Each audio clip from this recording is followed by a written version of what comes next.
Tola ooluun boqonnaa sammuu guddaa malee kaffaltii hin qabu. Namoonni waan qabanii fi waan danda'aniin lammii isaaniif tola oolu. Namoonni na cinaatti argitan kunneen miseensota waldaa misooma Oromiyaa damee Guullallee dhiiga isaanii irra deddeebiin arjoomanidha. Mee isaan waliin turtii gabaabaa kan qabaannu ta'a. Duukaa bu'aa.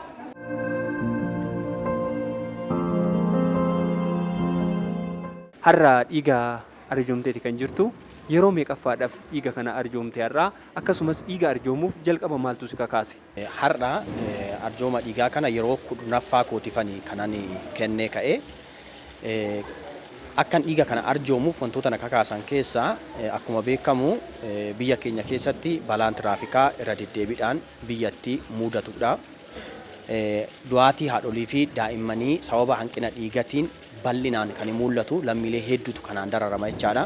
Hanqina dhiigatiin lubbuleen darban kuni yoo nuti dhiiga hin arjoomna ta'ee waan tokko rakkoon otoo isaanii mudatiin kan lubbuu isaanii baraaramanii fayyaa kanaan dura qabaatan turan sanitti kan deebi'an ta'uu isaanii waan argineef sanarra dhaabbannee kaka'umsa kanaatiin kennuu irratti argamu. Dhiiga kennuu maal irratti jalqabee mucaa kaanserii dhiigaa dhukkubsatu tokkotu jira ture. Mucaa firaadha.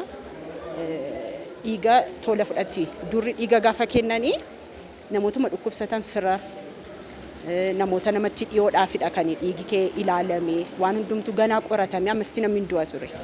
Amma garuu dhiiga baankiin dhiigaa jira gatii ta'ee fi namoonni akkasitti gaafa isaan tajaajila argatan argeetanii kennuu jalqabeanis. Namoonni tokko tokko dhiiga arjoomuu kan sodaatan illee ni jiru. Tarii dhiiga arjoomuu sirratti miidhaa fayyaa fide qaba. Isaaniif waan amtu jira. Anarra miidhaan ga'u hin jiru. Namoonni dhiiga kana fudhatanii du'arraa oolan baay'eetu jira. Namoonni balaa konkolaachisaatiin haadholiin da'umsa irratti du'anii dhiiga dhabanii namoonni kaanserii dhiigaa qabanii namoota baay'ee fayyadaan gatii ta'ee fi isa ilaalee baay'ee gammachuun natti dhaga'ama. Namoonni baay'een yoo dhiiga arjooman waan miidhaman itti fakkaata. Garuu akkasii miti. Dhiigni keenya amaluma isaatiin of jijjiira seeliini. Kanaaf kennuu keenyan wanti nu miidhu hin jiru jechaadha. Inumaa nama gammachiisa.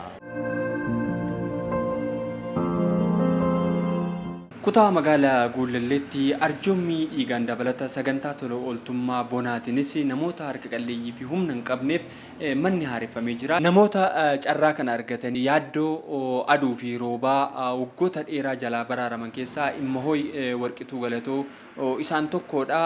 Mee yaada isaanii kan dhageenyu ta'a. Gorfii gaaraa dhufa. Ganni yoo dhufe nan saqqaqa. Hareetiin hin deema. Garriin seenuun jiru carqiin koo narratti basabbasa. Waan nyaadhu na jalaa basabbasa. Bakkan ciisutti biyyeen natti jijjiga. Hin dhaabanna nan boo'a. Garan seenuun qabu. Bakka namni na argu hin jiru waaqa malee. Har'a sun hunduu waaqni narraa hambise. Amma na roobuun dhaga'u. Kan hundumaa keessaa eega waaqni na baase. Isinis amaa jalaa baasu namni mana kana ijaareen jedha. Obbo Teediroos Imaamis mana jireenyaaf hin mijanne keessatti haala rakkisaa dabarsaa turuu yaadachuun amma garuu mana haareffameef kanaaf gammachuu guddaa qabaachuu dubbata. Mana dhoqqee kan dhimmisu keessan ture baay'ee qorra ture. Anis sababa sanaaf dhibee sombaaf saaxilameen baay'ee na dhukkubaa ture. Ammayyuu qorichaan fudhachaa jira. Mana naaf haareffame kanatti torbee darbeen galee baay'een gammade. Dhibee kanarraas nan fayya jedheen abdadha.